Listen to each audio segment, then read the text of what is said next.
కొన్ని ఏంటంటే చరిత్రలో కొన్ని ఉంటాయి.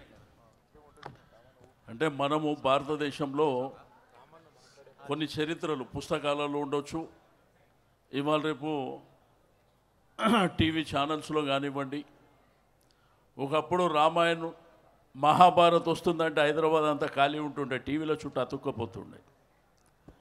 అంటే దేశంలో మహాభారత్కి ఎంతైతే ఇంపార్టెన్స్ ఉందో అదేవిధంగా రామాయణంకు ఎంత ఇంపార్టెన్స్ ఉందో, ఈ భారతదేశానికి స్వాతంత్రం అంటే 1947 సంవత్సరం ఈ దేశానికి స్వాతంత్రం రావడానికి బ్రిటిష్ వాళ్ళతోని మరి అనేకమైనటువంటి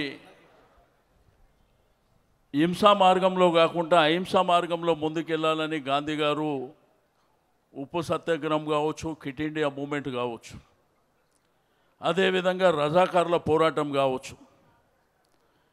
అయితే ఈ చరిత్ర ఏంటంటే దేశంలో ప్రత్యేకించి మన భారతదేశంలో కొన్ని చరిత్రలు ఉంటాయి. ఒక రాజకీయ పార్టీ పెట్టవచ్చు, ఒకళ్ళు ఇండిపెండెంట్గా కార్పొరేటర్ కావచ్చు, రాజకీయ పార్టీల ద్వారా ఎమ్మెల్యేలు కావచ్చు, ఎంపీలు కావచ్చు.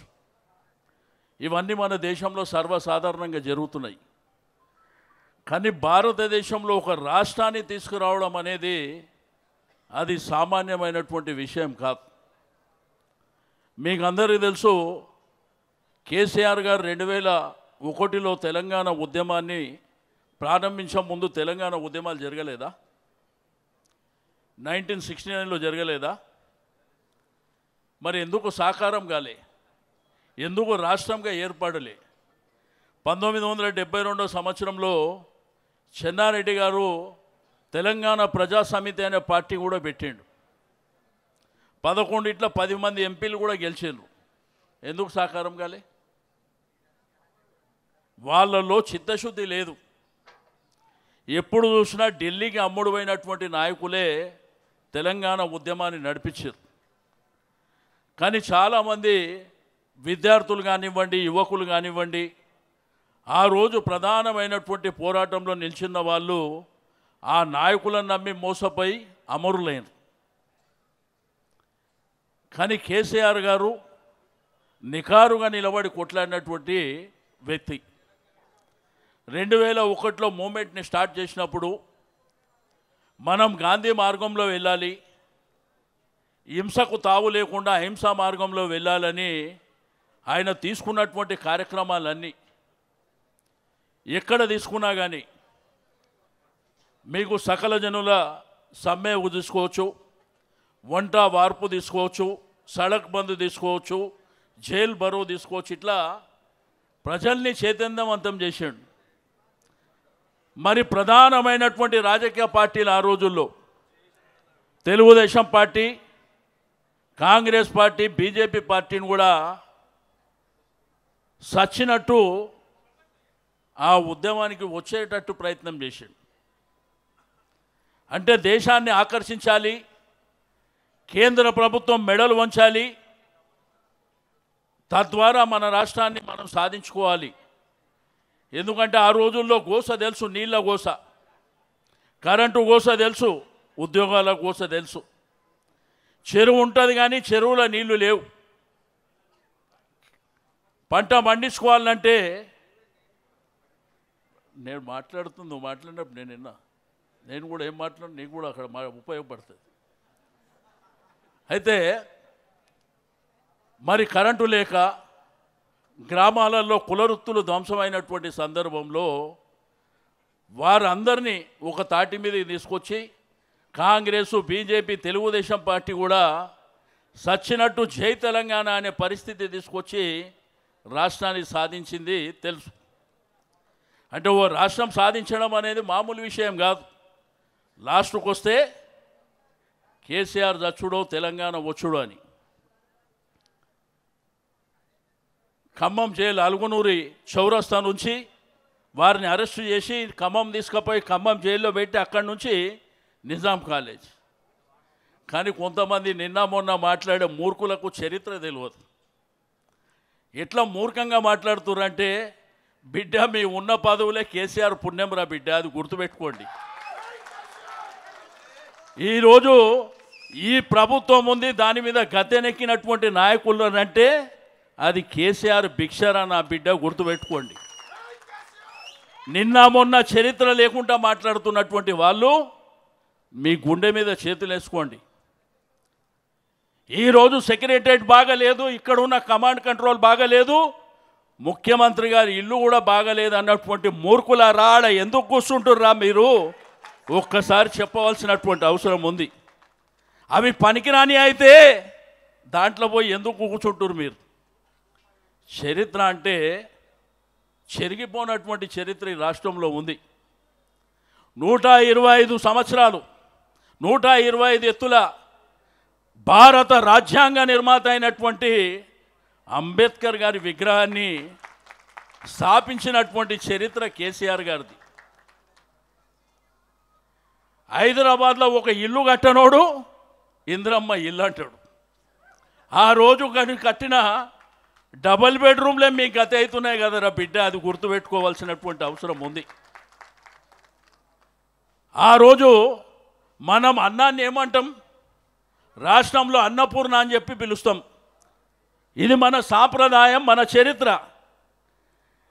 కానీ ఒక్క అన్నపూర్ణ క్యాంటీన్ కూడా పెట్టలే, కానీ ఇందిరమ్మ క్యాంటీన్ అని పెట్టిరు సిగ్గు లేకుండా. ఇది గుర్తుపెట్టుకోవాల్సినటువంటి అవసరం ఉంది. ఆ రోజు కేసీఆర్ గారు గ్రామీణ ప్రాంతంలో నీళ్లు లేక, కరెంటు లేక, పండించినటువంటి పంటకు గిట్టుబాటు లేక, మన తెలంగాణ గ్రామంలో పుట్టినటువంటి బతుకమ్మ గట్టు మీద కూర్చొని బతుకమ్మ పాట పాడుకు మా గోస అయ్యిందని భారతదేశంలో ఈ తెలంగాణలో పుట్టినటువంటి బతుకమ్మ చీరే అని పెట్టిండు ఆయన. ఈ మూర్ఖులు ఇందిరమ్మ చీరే అని పెడుతూ అంటే ఇంతకంటే దరిద్రం ఎక్కడన్నా ఉంటుందా? ఈడ తెలంగాణ గ్రామంలో పుట్టిన బతుకమ్మ మరి ఫ్లైట్లో బతుకమ్మ ఆడే పరిస్థితికి వచ్చింది, ప్రపంచంలో బతుకమ్మ ఆడే పరిస్థితికి వచ్చింది. అటువంటి చరిత్ర ఉన్నటువంటి ఈ నేల మీద, ఈ భూమి మీద, ఈ రాష్ట్రాన్ని సాధించడానికి తన ప్రాణాలు సైతం పణంగా పెట్టినటువంటి కేసీఆర్ గారు ఈరోజు కొంతమంది మూర్ఖులు ఏది పడితే అది మాట్లాడుతున్నారు. నువ్వు వేసుకున్న కుర్చీ, నువ్వు కూర్చున్న కుర్చీ అది మా భిక్ష అనేటువంటి విషయాన్ని కూడా మర్చిపోయి, నేనేమంటే సాంప్రదాయం మంచిగా ఉండాలి. తెలంగాణ సాంప్రదాయం అంటే ఆ రోజు తెలంగాణ రాష్ట్రం సిద్ధించిన తర్వాత కేసీఆర్ గారు నిండు శాసనసభలో సోనియా గాంధీ గారికి ధన్యవాదాలు చెప్పిండు. సోనియా గాంధీ గారికి ధన్యవాదాలు చెప్పడానికి కారణం ఏంది? ఒక గౌరవం, ఒక మర్యాద, మన సాంప్రదాయం. కానీ మేమిస్తే వచ్చింది, మీరు ఇయ్యలేరా బిడ్డ? మీ మెడలు వంచితే వచ్చింది. ఎవడు ఆషామాషికి ఇయ్యలే. తెలంగాణ రాష్ట్రంలో భూకంపం సృష్టిస్తే వచ్చింది, మీ మెడలు వంచితే వచ్చింది. మంత్రులని, ఎమ్మెల్యేలని గ్రామాలలో తిరగనీయకుండా ఈ రాష్ట్రాన్ని స్తంభింపజేస్తే సచ్చినట్టు తెలంగాణ రాష్ట్రం వచ్చింది అనేటువంటి విషయాన్ని మీరు మర్చిపోవద్దని చెప్పి నేను ఈ సందర్భంగా తెలియజేస్తూ ఉన్నాను. మా కార్యకర్తలు, నాయకులకు కూడా చెప్తా ఉన్నాను, ప్రభుత్వాలు వస్తుంటాయి, పోతుంటాయి, కానీ ఒక రాష్ట్రాన్ని తెచ్చిన చరిత్ర మాత్రం శాశ్వతంగా ఉంటుంది అనేటువంటి విషయాన్ని గుర్తుపెట్టుకోవాలి. ఇప్పుడు ప్రభుత్వాలు 2 సార్లు పరిపాలన చేశారు. 2 సార్లు కేసీఆర్ గారికి ఉన్నటువంటి ఆలోచన విధానం, నీళ్లు, నిధులు, నియామకాల మీద ట్యాగ్లైన్ పెట్టుకున్నటువంటి పోరాటం ఆయన ముఖ్యమంత్రి అయిన తర్వాత దాన్ని ఆచరణలో చూపించాడు.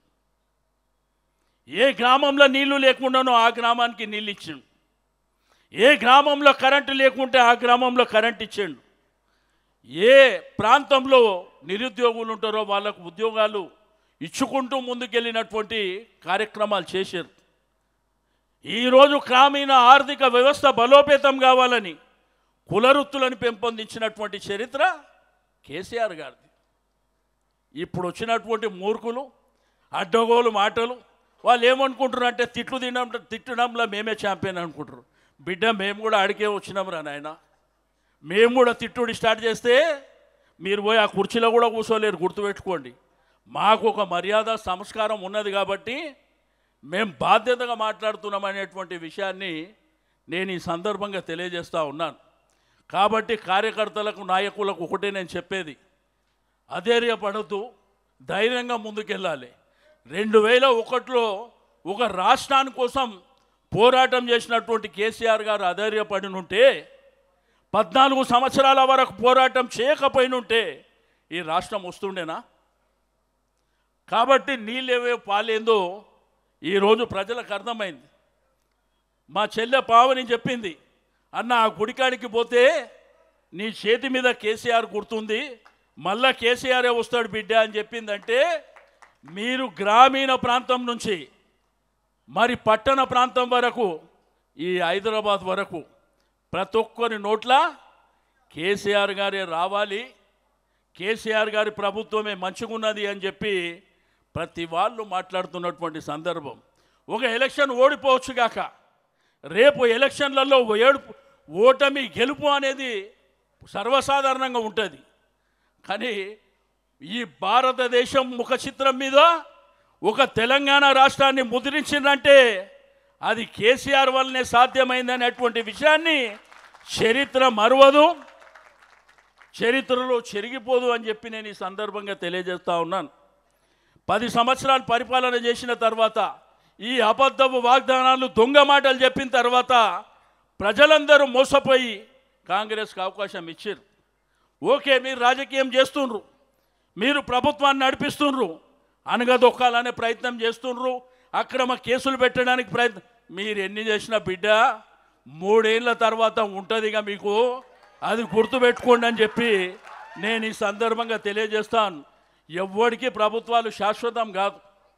మనము ఆ పదవిలో ఉన్నప్పుడు ప్రజలకు ఏమి మేలు చేసినాం అనేదే శాశ్వతంగా ఉంటుంది. కానీ మనము మన ఇష్టానుసారం చేసుకుంటే పోతే శాశ్వతంగా ఉండదు.